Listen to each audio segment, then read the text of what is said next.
வணக்கம்.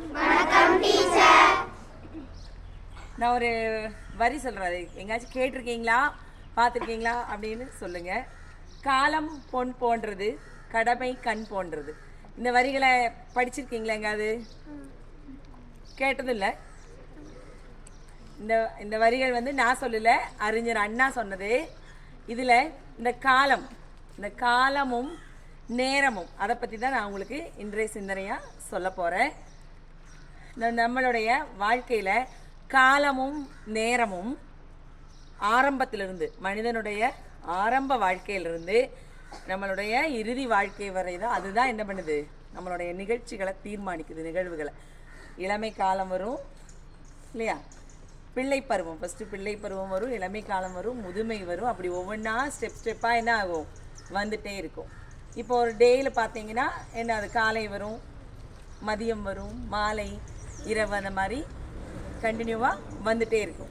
அப்போ இவை என்ன பண்ணும், நம்மளை அந்தந்த காலத்தில் நம்ம என்ன செய்யணுமோ அதை சரியாக செய்யணும்.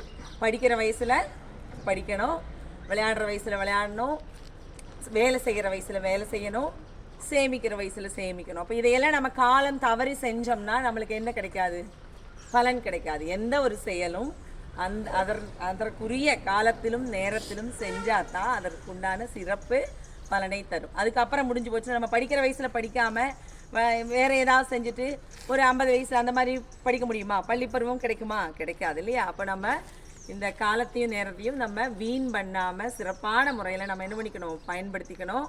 காலமும் நேரமும் கடந்து விட்டால் அது திரும்ப நம்மளுக்கு கிடைக்கவே கிடைக்காது. அப்போ இதிலிருந்து உங்களுக்கு பள்ளி மாணவர்கள் என்ன தெரிஞ்சுக்கணும்னா, இந்த வயசு உங்களுக்கு என்ன வயசு, படிக்கிற வயசு. அப்போ இந்த படிக்கிற வயசில் வரக்கூடிய ஒரு நாளை கூட வேஸ்ட் பண்ணாமல், ஒரு நிமிஷத்தை கூட வேஸ்ட் பண்ணாமல் படிப்புக்காக மட்டும் செலவு பண்ணி என்ன பண்ணணும், சிறந்த மாணவர்களாக இருக்கணும்னு கூறி, முக்கியமாக 10ஆம் வகுப்பு மாணவர்களுக்கு எக்ஸாம் தொடங்குதில்லை, ஐடி எக்ஸாம் தொடங்கும், அடுத்த மாதம் 10ஆம் வகுப்பு தேர்வு வரும். எந்த ஒரு நாளையும் நீங்கள் என்ன பண்ணாதீங்க, வேஸ்ட் பண்ணாதீங்க. படிப்பு இல்லாமல் இருக்கவே கூடாது, சரியா? அப்போ அப்படி சொல்லிட்டு இந்த நாள் இனிய நாளாக அமைய என்னுடைய வாழ்த்து.